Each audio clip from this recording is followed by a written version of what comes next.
કેમ છો વિદ્યાર્થી મિત્રો? ધોરણ 9 વિષય સામાજિક વિજ્ઞાન પ્રકરણ નંબર 12 ની ચર્ચા કરવાની છે. આજે આપણે શરૂઆત કરી રહ્યા છીએ ભારતીય લોકશાહી. ભારતીય લોકશાહી આપણે જે લોકો દ્વારા જે દેશમાં લોકો દ્વારા લોકો વડે ચાલતું શાસન અને લોકોથી ચાલતું શાસન એટલે લોકશાહી. ટૂંકમાં દેશમાં લોકો વડે જે રાજકીય શાસન ચલાવવામાં આવે છે, લોકો પોતાના ચૂંટેલા જે પ્રતિનિધિઓ છે એ પ્રતિનિધિઓ દ્વારા જ વહીવટ કરવામાં આવે છે. સરકારના એ જે પ્રમાણે એના નીતિ નિયમો ઘડાય છે એને કહેવાય છે લોકશાહી. આપણા ભારત દેશમાં વિશ્વમાં ઘણા બધા દેશોમાં લોકશાહી છે, પરંતુ આપણા ભારત દેશમાં સૌથી મોટો મતદારોનો વર્ગ છે, એટલે કે સૌથી મોટો મતદાર ધરાવતો વર્ગ એ લોકશાહીમાં આપણા દેશનું સ્થાન આવે. તો રાજકીય પક્ષો છે, જેમ જેમ સમય ગયો એમ રાજકીય પક્ષોમાં પણ ઘણા ચડાવ ઉતાર થતા રહ્યા, ઘણા પરિવર્તનો આવ્યા, પરંતુ આપણા દેશમાં જે આપણા દેશના લોકોની ભારતીયોની જે કોઠાસૂઝ છે અને જે પ્રમાણે એ લોકો પોતાની સમજશક્તિ ધરાવે છે એ પ્રમાણે આપણા દેશમાં ભારતીય લોકશાહી છે હજી પણ એવી સતત અને જીવંત રહી છે. અને એ લોકશાહીથી જ લોકો દ્વારા ચૂંટાયેલા પ્રતિનિધિઓથી જ આપણા દેશનો વહીવટ છે, આપણા દેશનું શાસન છે એ ચલાવવામાં આવે છે. અને આ લોકશાહી દ્વારા જે ચૂંટણી કરવામાં આવે છે એ ચૂંટણી આપણા દેશની લોકશાહીને જીવંત રાખે છે. તો આપણે એ જ લોકશાહીની આજે ચર્ચા કરવાના છે કે લોકશાહીનું ચૂંટણી, લોકશાહીનું મતદાર, આ બધી પ્રક્રિયાઓ વિશે ડિટેલમાં થોડી ચર્ચા કરીશું. આવો જોઈએ. સૌથી પહેલો ટોપિક છે લોકશાહીમાં ચૂંટણી.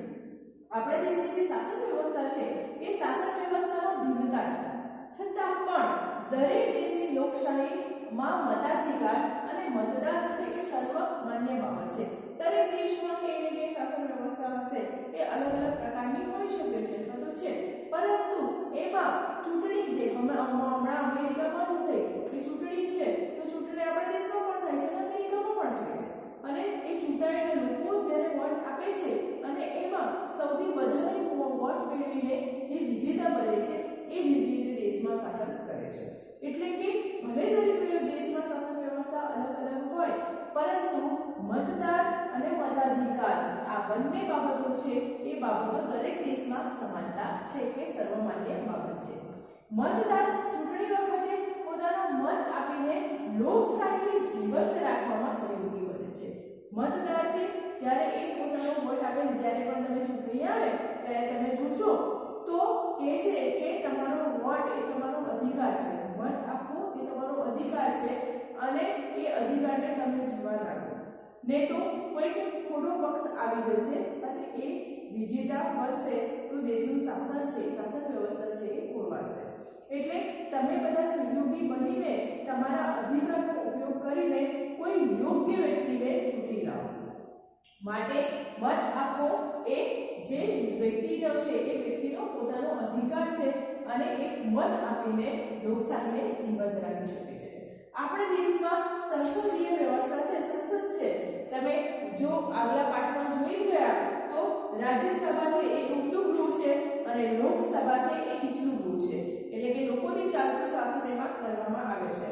તો આપણા દેશમાં સંસદીય વ્યવસ્થા છે અને સંસદ એ લોકોનું પ્રતિનિધિત્વ કરે છે. ધ્યાન આપજો, આ સંસદીય વ્યવસ્થા છે અને સંસદ છે એ લોકોનું પ્રતિનિધિત્વ કરતી રાષ્ટ્રીય સંસ્થા છે. આ સંસદમાં કોણ છે? રાષ્ટ્રપ્રમુખ, રાષ્ટ્ર ઉપપ્રમુખ, રાજ્યસભા અને લોકસભાનો સમાવેશ થાય છે. ઉપલું ગૃહ છે રાજ્યસભા કહેવાય અને નીચલું ગૃહ છે એ લોકસભા કહેવાય. રાજ્યસભા, લોકસભા, વિધાનસભા અને વિધાનસભા પરિષદ આ ના સ્થાને છે એ મતદાર છે.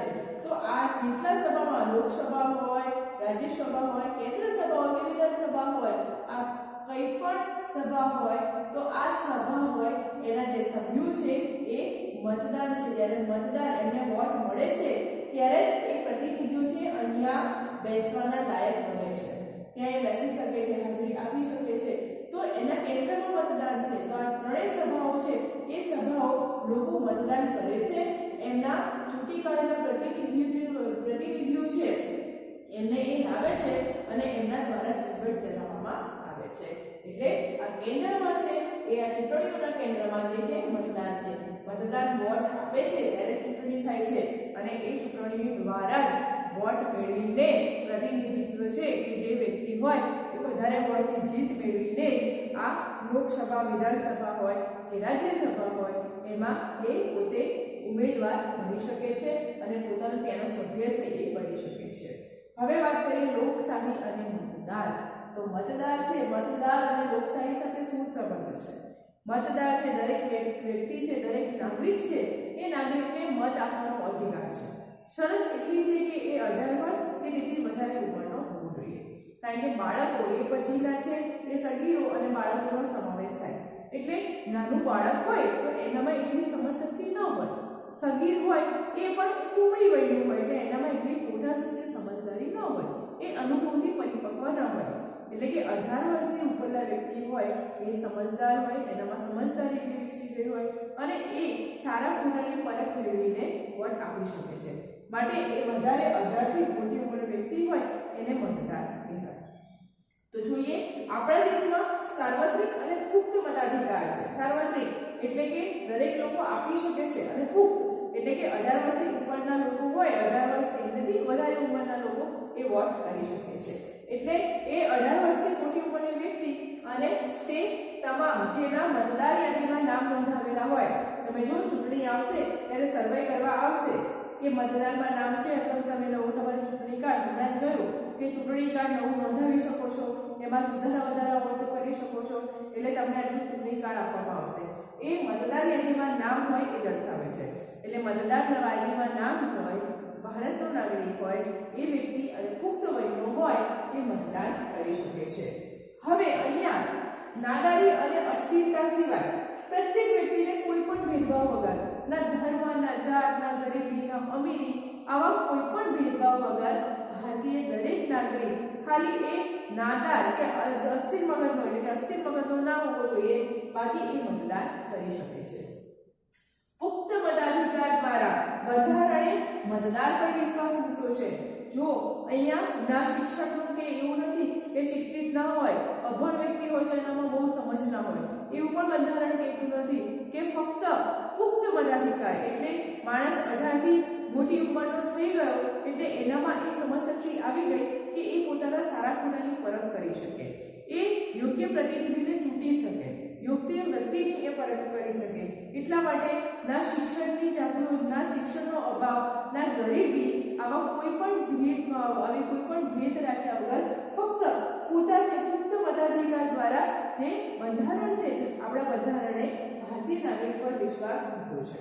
એટલે કે ફક્ત એક જ કે મોટી ઉંમરનો 18 કે ઉપરનો હોવો જોઈએ, બાકી બીજું બધું જ ચાલે, ફક્ત એક પુખ્ત વયનો હોવો જોઈએ એ વ્યક્તિ મતાધિકાર કરી શકે. ભલે ભણેલો ન હોય, ભલે ગરીબ હોય કે ભલે કોઈ પણ બીજી પરિસ્થિતિ હોય, પણ પુખ્ત વયનો હોય એટલે મતદાર કરી શકે છે. એક વ્યક્તિ દીઠ એક જ મત એનો સિદ્ધાંત છે સ્વીકાર્યો છે. કારણ કે એક વ્યક્તિ જો 2, 4, 5 વોટ આપે તો દરેકને વોટ આપે, અથવા તો એને ગમતો હોય એક વ્યક્તિને 4, 5 વોટ આપી આવે, એવું નહીં, પણ એક જ વ્યક્તિ એક જ વોટ આપી શકે. માટે જે રિઝલ્ટ છે એ રિઝલ્ટની પારદર્શકતા, એનું સાતત્ય જળવાય, એટલે સાચું રિઝલ્ટ આવે, પરફેક્ટ રિઝલ્ટ આવે, એ માટે એક વ્યક્તિ અને એક જ મતનો સિદ્ધાંત છે મૂકવામાં આવ્યો છે. આપણા દેશમાં સાર્વત્રિક મતાધિકાર છે અને મતાધિકાર આપણી ફરજ પણ છે. એટલે કે જ્યારે ચૂંટણી આવે છે ત્યારે તમે જો બધા પક્ષો પ્રચાર કરવા માંડશે અને ઘણી વાર તો એવું હોય છે કે રૂપિયા આપે અને સામે કે આ વ્યક્તિને વોટ આપજો, આ પક્ષને વોટ આપજો, અથવા તો કંઈક એવા નાસ્તાઓ હોય છે, કપડાની લાગણી કરે. ઘણી જગ્યાએ તો જે ગરીબ વિસ્તારો અથવા તો ગામડામાં પણ અમુક વ્યક્તિ જે હશે, પક્ષો હશે, એ અમુક લાલચો આપીને તમને સ્પેશિયલ આવા જવાની સગવડ કરી આપશે અને કહેશે કે આ વ્યક્તિને વોટ આપજો. તો આવી બધી લોભ લાલચમાં કે કોઈ પણ લાલસામાં રૂપિયા પૈસાની પણ દાનત લેવાની નહીં રાખવાની અને તટસ્થ રહીને વોટ આપવાનો, આવા કોઈ લોભ લાલચમાં આવ્યા વગર દરેક નાગરિકે પોતાનો મત છે, પોતાનું મતદાન છે એ તટસ્થપણે રહીને યોગ્ય રીતે કરવું જોઈએ. તો જ યોગ્ય વ્યક્તિ શાસનમાં આવી શકશે, તો જ વ્યક્તિ સાચો એ પોતાનું પ્રતિનિધિત્વ લઈ શકશે અને દેશનું શાસન ચલાવી શકશે. માટે દરેક મતાધિકારે પોતાના અધિકારનો ઉપયોગ કરવો જોઈએ. ઘણા એ લોકો એવું કહે છે ને કે મારે તો નથી જેવું વોટ આપવા, મારે એકના વોટથી શું થવાનું છે, થોડી સરકાર બદલાઈ જવાની છે, પણ એક વોટથી તમે જ્યારે ચૂંટણીના પરિણામો વોટથી એક વોટ માત્રથી એ વિજેતા પક્ષ બની જાય છે. એટલે એક વોટ પણ ઘણું પરિણામ છે, એક પરિણામની દશા અને દિશા બે બદલી શકે છે. માટે દરેક વ્યક્તિએ, દરેક પુખ્ત વયના વ્યક્તિએ એ પોતાનો વોટને, પોતાનો અધિકાર છે એ સમજીને મતદાન કરવું જોઈએ. લોકશાહીનો આધાર સ્તંભ છે ચૂંટણી. હવે વાત કરીએ લોકશાહીમાં ચૂંટણી શું? ચૂંટણીઓ થવી જોઈએ. જો ચૂંટણી ન થાય તો કોઈ પણ વ્યક્તિ શાસન સંભાળી શકે, અથવા તો પેઢીઓથી ચાલી આવે, એક શાસન સંભાળે બીજું શાસન સંભાળે, આવું ન થાય એ માટે લોકશાહીમાં એટલે કે લોકોનો જે વહીવટ ચાલતો હોય, લોકો દ્વારા જે ચાલતો હોય ત્યારે એમાં ચૂંટણી ખૂબ જરૂરી છે. ચૂંટણી વખતે પ્રજા પોતાના પ્રતિનિધિઓનું મૂલ્યાંકન કરી શકે છે. ચૂંટણી આવે, કોઈ પક્ષ વ્યવસ્થિત કાર્ય કરતો ન હોય અને પ્રજા કંટાળી ગઈ હોય એનાથી કે હવે તો ચૂંટણી આવે એટલે આ સરકાર છે એને બદલી નાખે, તો કોઈ એક પક્ષ તો હોય કે એનો શાસન વ્યવસ્થિત ના ચાલતું હોય, એ વહીવટ ચાલતો ન હોય અને એ પ્રજા એનાથી તકલીફમાં મુકાતી હોય, એવી પરિસ્થિતિમાં જ્યારે ચૂંટણી આવે, આપણા દેશમાં 5 વર્ષે ચૂંટણી થાય, તો એ જ્યારે ચૂંટણીનો સમય આવે ત્યારે એ પ્રતિનિધિઓને બદલીને સરકાર કંટાળે, જે પ્રજા કંટાળી હોય તો એ સરકારને કોઈ પક્ષ પલટો કરી શકે છે. એટલે કે પોતાના પ્રતિનિધિઓનું એ સમય, ચૂંટણી સમય સાચું મૂલ્યાંકન છે એ કરી શકે છે. નિર્ધારિત લાયકાત ધરાવતી દરેક વ્યક્તિને લોકશાહીમાં ચૂંટણી લડવાનો અધિકાર છે. એવું નથી કે ચૂંટણી એટલે મોટા રાજકારણી હોય એ જ લડી શકે.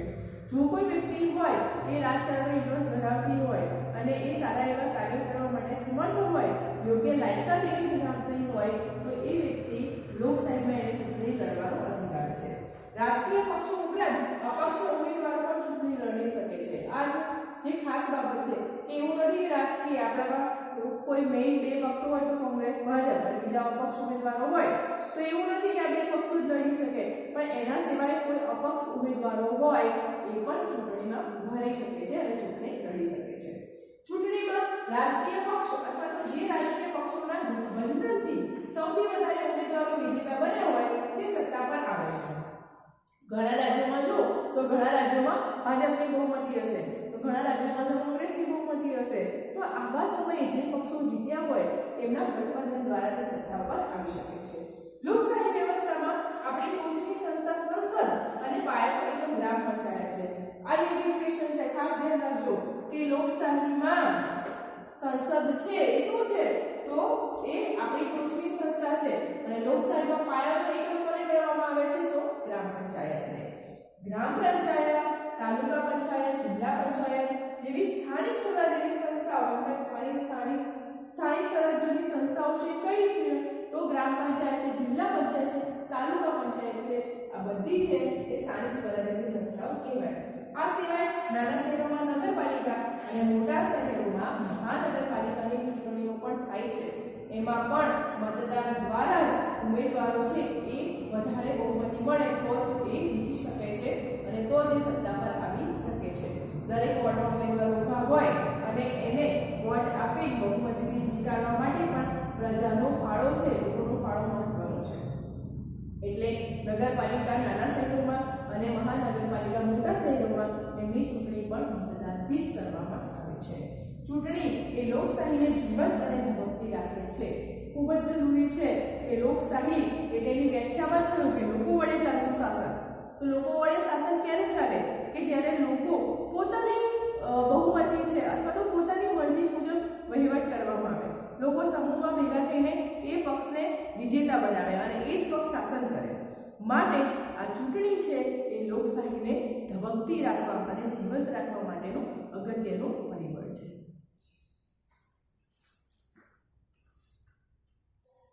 વાત કરીએ લોકશાહીમાં લોકમતની.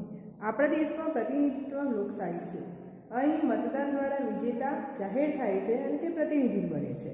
સત્તાને ટકાવી રાખવા, સત્તામાં આવવા માટે લોકો પોતાની સાથે જોડાવા જરૂરી છે. એટલે સરકારને ટકાવી રાખવા માટે લોકમત, રાજકીય પક્ષો, પ્રતિનિધિત્વ અને સંગઠનો માટે ખૂબ જ જરૂરી છે. પ્રબળ અને સંગઠિત લોકમત છે એ લોકશાહીમાં વિશેષ મહત્વ ધરાવે છે. લોકમત સરકારને ગેરવહીવટ કરતા રોકે છે. લોકમત દ્વારા દેશ હિતને અવગણી ન શકાય તેવી પરિસ્થિતિનું નિર્માણ થઈ શકે છે. જાગૃત, બુદ્ધિશાળી અને માહિતગાર નાગરિકોને સરકાર ભરમાવી શકતી નથી. આધુનિક સમયમાં લોકમત મેળવવા માટે કેટલાક માધ્યમો છે એ માધ્યમો ખૂબ ઘડતર છે, ઉપયોગી સાબિત થયા છે. અને આ માધ્યમો કયા કયા છે તેના વિશે આપણે જાણીએ. લોકશાહી ઘડતરના માધ્યમોની વાત કરીએ તો જેના દ્વારા લોકમત મેળવી શકાય છે તેનું પહેલું માધ્યમ છે મુદ્રિત માધ્યમ. મુદ્રિત માધ્યમની વાત આવે એટલે કે મુદ્રણ કરેલું, છાપેલું માધ્યમ કયું તો સમાચાર પત્રો છે. ખાસ કરીને સૌ પ્રથમ ક્રમે આવે તો લગભગ ઘણા બધા ઘરોમાં ન્યૂઝપેપર છે, છાપા છે આવતા હશે. તો એના દ્વારા આપણે સમાચાર છે, માહિતી છે મેળવી શકીએ છીએ. દેશમાં શું થઈ રહ્યું છે, આંતરરાષ્ટ્રીય કક્ષાએ કે રમતગમતની કક્ષાએ કે રાજકીય કક્ષાએ આ બધી સ્થિતિ પરિસ્થિતિ શું છે તેના વિશે રોજબરોજની માહિતી છે મેળવી શકીએ છીએ. એટલે મુદ્રણ કરેલું, છાપેલું એ છે સમાચાર પત્રો કે પછી પાક્ષિકો. 15 દિવસે આવતા હોય ઘણા એવા સામયિકો છે એને પાક્ષિકો કહેવાય. સમાચાર ચોક્કસ પ્રકારના સામયિકો છે, આ સામયિકો પણ મુદ્રિત માધ્યમ છે. આવા માધ્યમમાં છપાઈને આવતી વિગતો છે એ લોકો વાંચી શકે છે, જાણકારી પણ મેળવી શકે છે અને પોતાના અભિપ્રાયો સાથે વાતનો સ્વીકાર કે અસ્વીકાર કરે છે. લોકોમાં સમજ છે કે છાપવામાં આવતી દરેક વસ્તુઓ છે તો એમની સમજ શક્તિ પ્રમાણે એ સ્વીકાર કરે પણ ખરા અને ન પણ કરે. એટલે આ જે સામયિકો છે, આ પાક્ષિકો છે કે છાપા છે, તો એમાં સમાચાર પત્રોમાં જે પણ આવતી માહિતી છે એ માહિતી લોકો વાંચે છે, એને જાણે છે, એને સમજે છે અને તે વાતનો એ જાણ્યા પછી સ્વીકાર કે અસ્વીકાર કરવો એ તેમના હાથમાં છે. વિવિધ વિચારસરણી ધરાવતા લોકો હોય એવા સમયે એ લોકો જુદા જુદા તારણ પણ કાઢી શકે છે. એટલે કે એવું બને કે અલગ અલગ વ્યક્તિઓ એક જ વિગત વાંચતા હોય તો કેટલાક એ વિષય સાથે સંમત હોય અને કેટલાક એ વિષય સાથે સંમત ન હોય. આપણે જ્યારે લોકડાઉન થયું અથવા તો જ્યારે નાણાં બદલવાની સ્થિતિ આવી અથવા તો એ અમુક નોટો હતી બંધ કરી દીધી તો એ સમયે એવી બધી પરિસ્થિતિઓ હતી ત્યારે ઘણા લોકો એ પરિસ્થિતિ સાથે સંમત હતા, સરકારના નિર્ણય સાથે એગ્રી હતા, ઘણા સંમત હતા અને ઘણાએ અસંમતિ દર્શાવી. એ લોકોને પરેશાની થાય છે, હેરાનગતિ થાય છે, આવી ઘણી બધી પરિસ્થિતિઓ ઉદ્ભવી. એટલે આ ત્યારે બને કે જ્યારે અલગ અલગ વિચારસરણીવાળા લોકો ભેગા થાય ત્યારે બધાનો ઓપિનિયન અલગ અલગ હોય, બધાના વિચારસરણી સાથે એમના વિચારો મેચ થતા ન હોય. તો આવી વિગતો જાણીને અલગ અલગ વિચારસરણી ધરાવતા લોકો છે એ આવી વિગતો વાંચીને જુદા જુદા તારણ કાઢી શકે એવું બને. આવા અભિપ્રાયોની વિગત સાચી, તટસ્થ અને પૂર્વગ્રહ વગરની હોય તે ખૂબ જ જરૂરી છે. એવા ધારો કે લોકડાઉન થયું તો લોકડાઉનની જે વિગત મળી, જે સમાચારો મળ્યા એ વિગતો લોકોએ જાણવી જોઈએ, એને સમજવી જોઈએ. એના માટેના તટસ્થ તારણો, ના કે પોતાના કોઈ પૂર્વગ્રહ વગર, પોતાની એક રૂઢિચુસ્તતા કે પોતાની માન્યતાઓ સાથે એ તારણો કાઢવા જરૂરી નથી. એ તટસ્થ રહીને કાઢવા જોઈએ અને કોઈ પૂર્વગ્રહ વગર કાઢવા જોઈએ. ત્યારે જ આ તારણો છે એ ચોક્કસ નીવડે અને એ જરૂરી પણ છે. ક્યારેક ખોટું લોકમત જો ઊભું થઈ જાય તો સરકાર પોતાની સિદ્ધિઓ બતાવે. એટલે કે ક્યારેક ખોટો લોકમત ઊભો થઈ જાય, ઘણી વાર એવું થાય કારણ કે લોકો સરકારના પક્ષે હોય તો સરકાર પણ એવું થાય કે ક્યારેક પોતાની સારી બાબતો લોકો સામે આ સામાયિકો છે એને સ્વતંત્રતા, એને છૂટ આપવી જોઈએ કે એ સરકારની અગેન્સ્ટ પણ બોલી શકે, એટલો રાઈટ હોય એમને. અને એ જ્યારે સરકાર દ્વારા વિજય ના જાય, સરકારની જ્યારે એ ચાપલૂસી ના કરે ત્યારે એ તટસ્થ રહે અને સાચાનું સાચું અને ખોટાનું ખોટું છાપે ત્યારે જ લોકોને સાચી માહિતી એમના સુધી પહોંચી શકે. અને ઘણીવાર એવું થાય કે સરકાર છે એ સરકાર પોતાની સિદ્ધિઓ જ બતાવે, એમના સારા પાસાઓ બતાવે, તેમની ભૂલો હોય કે નિષ્ફળતાઓ કે ખામીઓ હોય એ છુપાવે. આવું જ્યારે બને ત્યારે જ ખોટો લોકમત છે એ ઊભો થાય.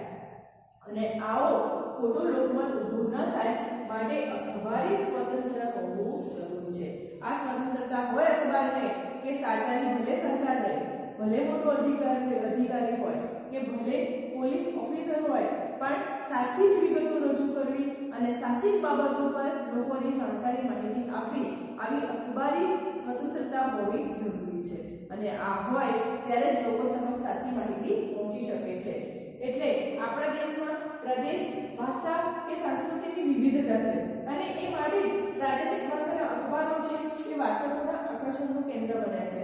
મરાઠી ભાષાનું પણ આવી શકે છે, અખબાર આવે છે.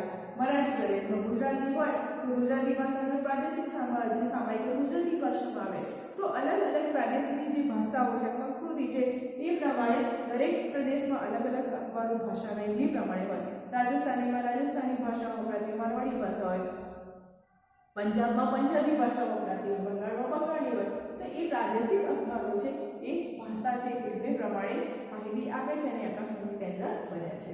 હવે વાત કરીએ અખબારની તો થઈ ગઈ, પણ હવે છે વિજાણુ માધ્યમ.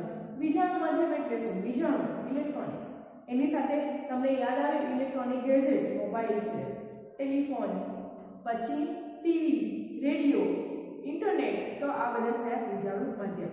તો વિજાણુ માધ્યમ દ્વારા લોકઘટનામાં ખાસ કરીને રેડિયો, ટેલિવિઝન, સિનેમા જેવા દ્રશ્ય અને શ્રાવ્ય માધ્યમોનું સ્થાન છે એ ખૂબ મહત્વનું છે.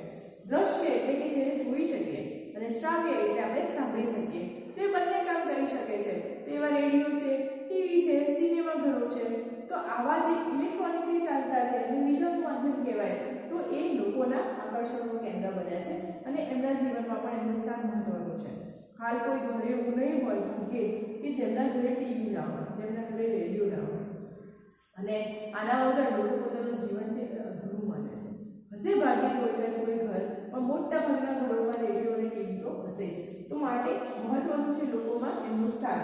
જ્યાં નિરક્ષરનું પ્રમાણ વધારે હોય, આ નિરક્ષરતા વધારે હોય ત્યાં પણ આવા વિજાણુ માધ્યમ કામમાં આવે છે.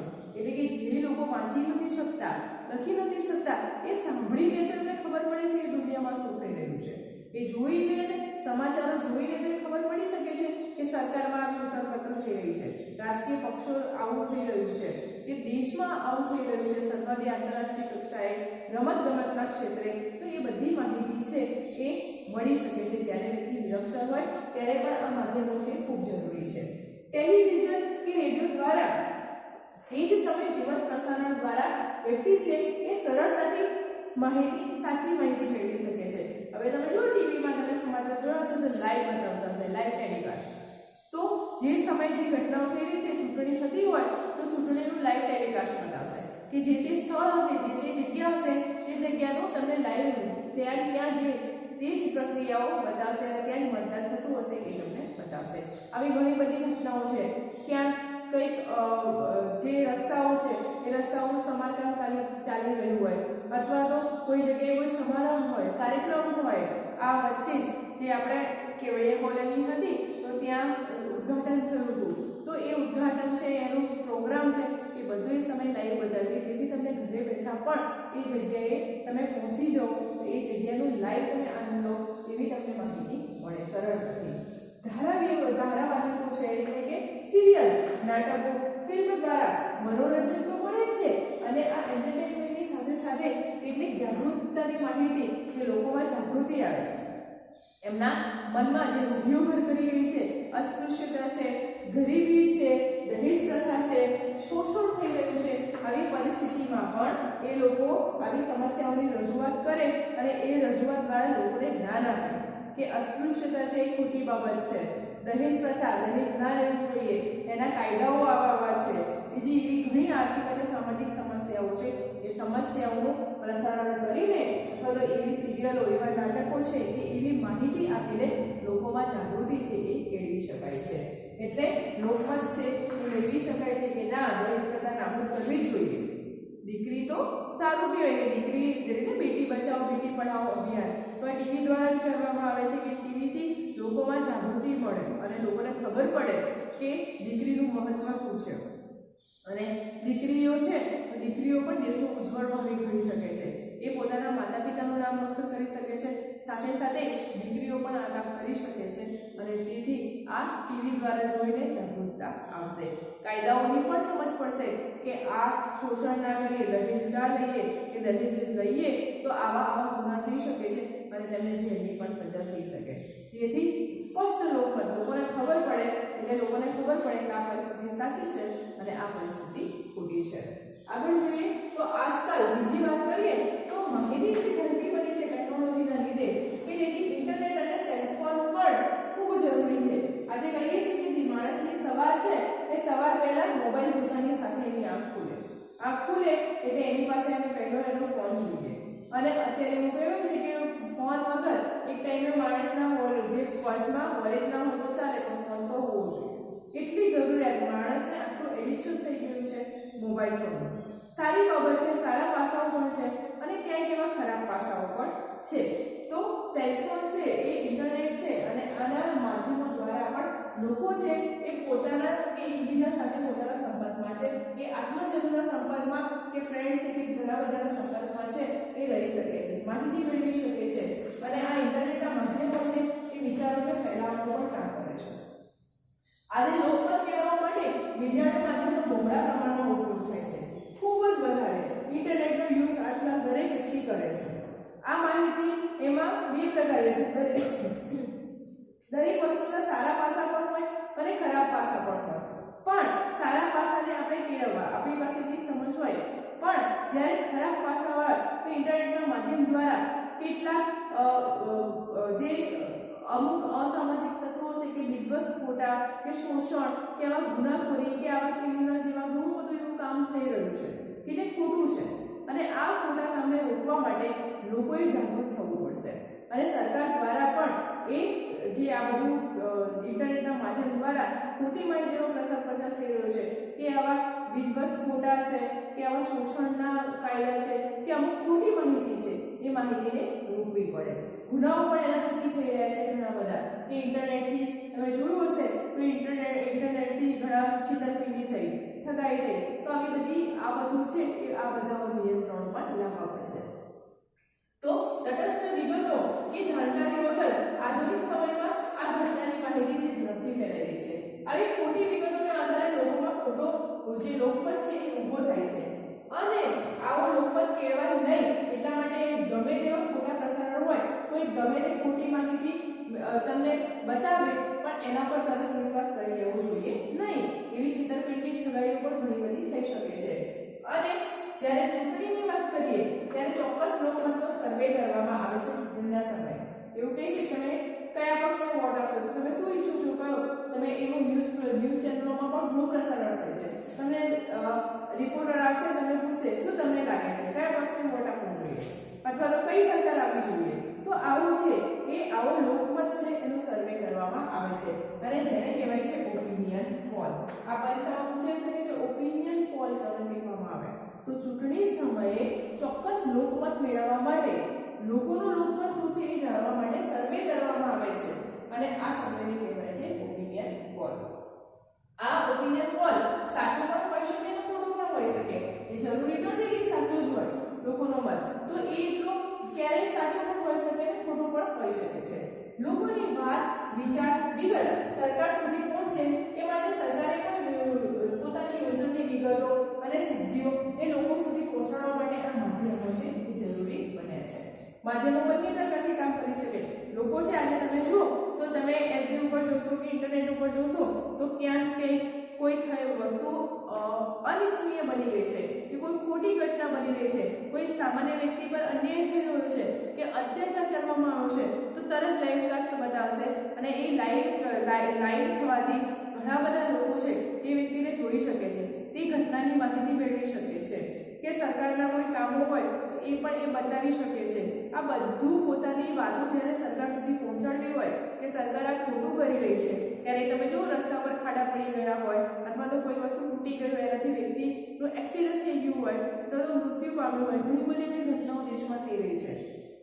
એ પોતાની વાતને રજૂ કરવા માટે વ્યક્તિ હાલ આ માધ્યમો દ્વારા તરત એ લાઈવ થાય છે અને એ પોતે ત્યાંનું એ ઘટના જીવંત બતાવે છે અને પોતાની વાત છે એ તટસ્થતાથી મિરર બનીને સરકાર સુધી પહોંચાડી શકે છે. એટલે મીડિયા એક એવું પ્લેટફોર્મ છે કે તમે તમારી વાતો છે અને તમારી રજૂઆત છે એ તમે સરળતાથી કરી શકો છો અને લોકોનો લોકમત મેળવી શકો છો અને પોતાની વાતો પણ સરકાર સુધી, પોતાની ફરિયાદો, પોતાની કમ્પ્લેનો પણ સરકાર સુધી પહોંચાડી શકો છો કે લોકોને આ તકલીફો થઈ રહી છે. આ પાસા બંને બાજુ છે. સરકાર પણ આ માધ્યમોનો ઉપયોગ કરીને પોતાની સિદ્ધિઓ છે, પોતે કઈ કઈ યોજનાઓ બહાર પાડી છે, આ બધી માહિતી છે એ પણ આપી શકે છે લોકોને. તો ઇન્ટરનેટ છે બંને પક્ષોને ઉપયોગી છે. લોકો પણ પોતાની વાતો રજૂ કરી શકે છે અને સરકાર પણ પોતાની માહિતી, પોતાની યોજનાઓ અને પોતાની સિદ્ધિઓની માહિતી લોકોને આપી શકે છે. આમ ઇન્ટરનેટ માધ્યમો, બીજાણુ માધ્યમો અને સાથે સાથે મુદ્રિત માધ્યમો પણ લોકમત કેળવવા માટે ખૂબ જરૂરી છે. હજી પણ આગળ છે પણ એ બધા